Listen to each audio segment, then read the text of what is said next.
I don't like fighting. Constitutionally, I'm not inclined towards it. But that's not a virtue. And over time, I've become increasingly convinced of its necessity. And just being convinced of its necessity has made me more attracted to it. That's not the end of the story in either way. What I mean is me being convinced of the necessity of fighting and becoming a little more attracted to it on those grounds is not the end of my personal development on the matter. I still need to become better at fighting because that intellectual understanding of its necessity is not enough to overcome the embodied aversion I have to it as a product of fear and conflict avoidance and whatever other conditioning I'm experiencing that I was subject to in my formative years, or even if I have a genetic predisposition against conflict. All those things need to be overcome with new reference points, with new experiences that make fighting something I'm accustomed to. So it's not the end of the story in that regard, but it's also not the end of the story when it comes to the principle of fighting and where it stands compared to all the other options available to us when we encounter conflict, different opinions, and things like that. So we'll go back and forth in this episode between those two timelines. The personal timeline that I'm going through with respect to my evolution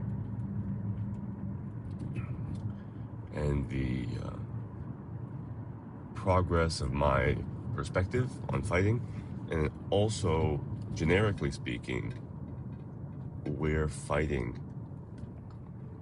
sits in the sequence of operating systems that we can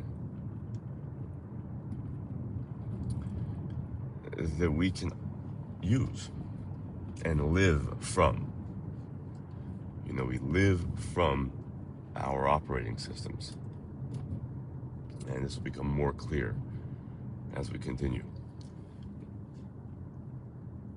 The idea of being a mercenary was something that I heard about a few years ago, in contrast to being a missionary. And I really liked that. And I realized that I am actually more of a mercenary, oftentimes, than I am a missionary. In life, I come from a place of insecurity, from a place of sneakiness. I'm pretty sneaky. And I realize that has a lot to do, or contributes significantly, to my fear of public speaking, my fear of rejection. And so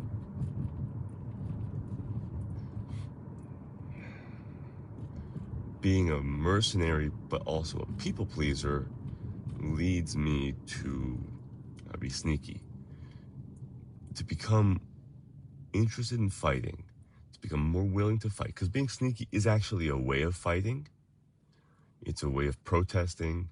It's a way of undermining others, the system, the ecology that I exist in.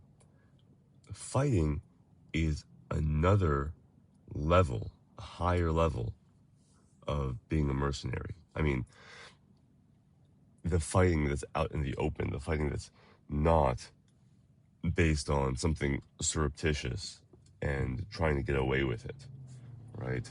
Someone who's fighting out in the open isn't trying to not get caught. They're trying to beat their opposition openly. And what I've been taught is that things happen sequentially and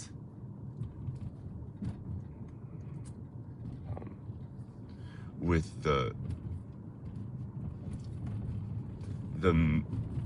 matters or the evolutions that arise subsequently encapsulate and include what happens previously. So let's say you go from miserable to mercenary to missionary, and that your level of misery decreases in each phase, so that you could also think of it being non-competitive, which is miserable, to competitive, which is mercenary, to collaborative or cooperative, which is missionary. You could say the level of misery decreases with each of those steps. When you go from non-competitive to competitive, you become 1 degree less miserable. And when you go from competitive to collaborative, you become 1 more step less miserable. And within competitive, I'd say we have sneaky, which is the more miserable, to openly hostile, which is the less miserable. So those are the 2 levels of mercenary behavior: sneaky mercenary and obvious or unapologetic mercenary. And I'd say that those 2 have a difference in how miserable I am when I'm doing them. When I'm openly hostile, I'm less miserable than when I'm sneaky. But then being collaborative and cooperative is the best of all, the least miserable of all. And in my experience, we have to actually go through the experience of being effectively competitive. You see, competitive has the same root as the word competent. And so obviously to be an effective mercenary, we do have to be competent. And so to go from miserable to mercenary requires an up-leveling of our competitive ability, our competence. And there's 2 quotes that I really like here. One is, you don't have to be great to start, but you do have to start to be great. And it's not about doing it till you get it right. It's about doing it till you can't get it wrong. And see, those 2 both have to do with mastery, which is also the general theme that we're invoking when we talk about going from miserable to mercenary to missionary. That's also a level that's a description of going from less mastery to greater mastery, and a description of going from more misery to less misery. And so even this podcast for me is an example of me fighting against the inertia and momentum and status quo that I have of not following through with things or starting things and then stopping things. And so in this short presentation today, I would ask you to consider, what would you fight? How would your life be better if you learned to fight? If you got more deeply into the mindset of fighting being a good thing, an honorable thing, a courageous thing, a sign of greater mastery and less misery. What do you need to fight? And how would your life potentially improve? How would the lives of those around you potentially improve as your ability to fight and your attitude about fighting, about being a mercenary, started to warm up to the idea of conflict.